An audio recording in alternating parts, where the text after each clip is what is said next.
Hello dear all, welcome to our channel Smart Indian Model School. Smart Indian Model School present Smart Indian EduFun classes. EduFun online classes includes course studies of playgroup to class 12, emotional and communication skills, happiness classes and DIY activities. Hello dear students, I am your SST teacher Swati Rajput. Students, our next topic is problems of water availability. तो इस topic में हम water availability से related जो problems हैं उनके बारे में पढ़ेंगे.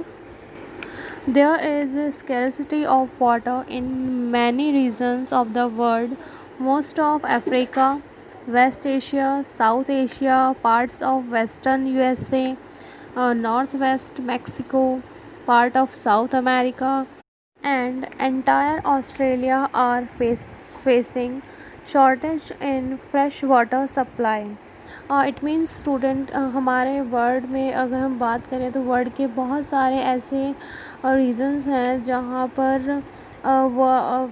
पर वाटर की शॉर्टेज है. इसमें से हम देखें तो आपका जो अफ्रीका है, आपका जो वेस्ट एशिया है, साउथ एशिया है और यूएसए का जो वेस्टर्न पार्ट्स है.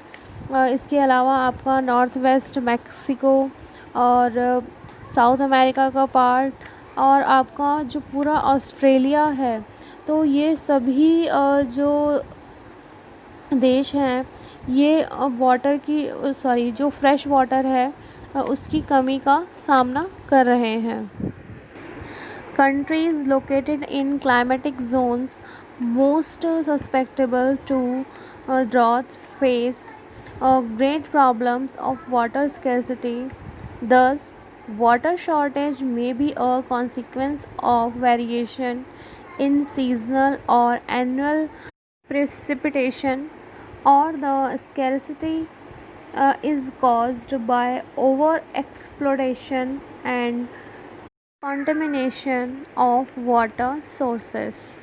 It means स्टूडेंट ये जो कंट्रीज़ हैं ये ऐसे क्लाइमेटिक जोन में सिचुएटेड हैं जहाँ पर अक्सर सूखा पड़ता है. आई मीन पानी की जो कमी हो जाती है तो उनमें वाटर शॉर्टेज की जो प्रॉब्लम है वो हमेशा बनी रहती है. इस प्रकार जो वाटर की जो शॉर्टेज है वो सीजनली और एनुअली हो सकती है. मतलब वो सीज़न के अकॉर्डिंग भी हो सकती है और आपका वर्ष के अकॉर्डिंग या ईयर के अकॉर्डिंग भी हो सकती है. देखिए स्टूडेंट, वाटर की जो कमी है वो और भी रीज़न से हो सकती है. जब हम उसको ओवर एक्सप्लॉयटेशन यानी कि बहुत ज़्यादा यूज़ करते हैं, ज़रूरत से ज़्यादा उसको यूज़ करते हैं और कई बार क्या होता है जो हमारा वाटर है वो पॉल्यूटेड हो जाता है तो भी हमें फ्रेश वाटर नहीं मिल पाता है. स्टूडेंट्स, नेक्स्ट सब टॉपिक है हमारा conservation of water resources. It means जो वाटर के रिसोर्सेज हैं, मतलब जहाँ से हमें वाटर अवेलेबल होता है तो हम उसको कैसे कंज़र्व कर सकते हैं, कैसे हमारे फ्यूचर के लिए हम उसको बचा सकते हैं. तो आइए स्टार्ट करते हैं. Look at the paragraph students. Access to clean the adequate water sources is a major problem facing the world today. Steps have to be taken to conserve these dwindling resources. It means student कि आज के time world में एक clean water और enough quantity में, मतलब एक अच्छी मात्रा में जो हमारे वाटर के सोर्सेज हैं उन तक पहुंचना एक बहुत बड़ी प्रॉब्लम बन गई है. ये जो हमारा वाटर रिसोर्स है जो ख़त्म होने की कगार पर है, जहाँ हम हमेशा सुनते हैं कि वाटर सेव कीजिए, तो इसके लिए, इसको बचाने के लिए, इसको कंज़र्व करने के लिए हमें कुछ स्टेप्स को उठाना बहुत ही ज़रूरी है. Even though water is a renewable resource, its overuse and pollution make it unfit for use. discharge of untreated or partially treated sewage, agricultural, chemical, and industrial influenced in water bodies are major contaminants. They pollute water with nitrates, metals and pesticides. देखिए student, जैसे कि हम जानते हैं जो हमारा water है वो एक रिन्यूएबल रिसोर्स है, यानी कि हम उसको रिन्यू कर सकते हैं। फिर भी इसका ओवर यूज़ और पोल्यूशन इसको दोबारा से यूज़ करने के लिए अनफिट बना देते हैं। देखिए स्टूडेंट, कुछ चीज़ें हैं जो हमारे वाटर को पॉल्यूटेड करती हैं, जैसे कि हमारा सीवेज वाटर है, अगर हम उसको बिना ट्रीट किए हुए और ऐसे ही डाल देते हैं तो वो वाटर को ख़राब कर देता है। ऐसे ही हमारे जो एग्रीकल्चर केमिकल्स हैं, जो हम फर्टिलाइज़र पेस्टिसाइड्स यूज़ करते हैं, तो वो भी कहीं ना कहीं हमारे वाटर को पोल्यूटेड करते हैं।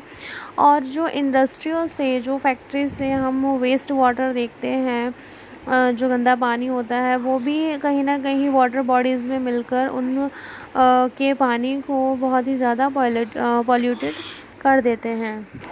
Most of these chemicals are non biodegradable and reach human bodies through water. अब देखिए इनमें बहुत से जो केमिकल्स होते हैं वो वाटर के थ्रू ह्यूमन बॉडीज़ में पहुंच जाते हैं। Water pollution can be controlled by treating these effluents suitably before releasing them in water bodies। तो यहाँ पर जब भी हम इस तरह के वाटर्स को, जो कि एग्रीकल्चर से या फिर इंडस्ट्री से निकलता है, उसको हम वाटर बॉडीज़ में छोड़ते हैं, तो इससे पहले हमें उसको ट्रीट कर लेना चाहिए। मतलब उसको मीन्स वाटर को फ्रेश करके ही वाटर बॉडीज़ में रिलीज़ करना चाहिए। Forest and other vegetation cover slow the surface run of and replenish underground water. देखिए स्टूडेंट, जो हमारे फॉरेस्ट होते हैं और जो हमारे वेजिटेशन यानी कि जो पेड़ पौधे वनस्पतियाँ होती हैं, तो वो जो हमारा सरफेस का रन ऑफ है उसको स्लो करके और जो अंडरग्राउंड वाटर होता है उसको रिप्लेनिश कर देते हैं। Water harvesting is another method to save surface run off. देखिए स्टूडेंट, जो हमारा वाटर हार्वेस्टिंग है, यानी कि जल को संग्रहण करना, जल को इकट्ठा करना, ठीक है, तो वो भी एक मेथड है यहाँ वाटर को कंज़र्व करने का। The canals used for irrigation field should be properly lined to minimize losses by water seepage. Sprinklers effectively irrigate the area by checking water losses through seepage and evaporation. In dry regions with high rates of evaporation, drip or trickle irrigation is very useful. The valuable water resource can therefore be conserved by adopting these means of irrigation. It means student, जिन canals का water यानी कि जिन नहरों का water irrigation के लिए खेतों में यूज़ किया जाता है, तो उन नहरों को भी अच्छे से ठीक करके, मतलब पक्का करके उनको बनाना चाहिए। एक और चीज़ है यहाँ पर कि वाटर की वेस्टेज को बचाने के लिए एक जो स्प्रिंकलर्स आते हैं, मतलब जो छिड़कने वाले जो टूल्स होते हैं एग्रीकल्चर के लिए, तो उन स्प्रिंकलर्स की हेल्प से जो इरिगेशन का वर्क है वो करना चाहिए, जिससे जो वाटर है उसको थोड़ा बचाया जा सके।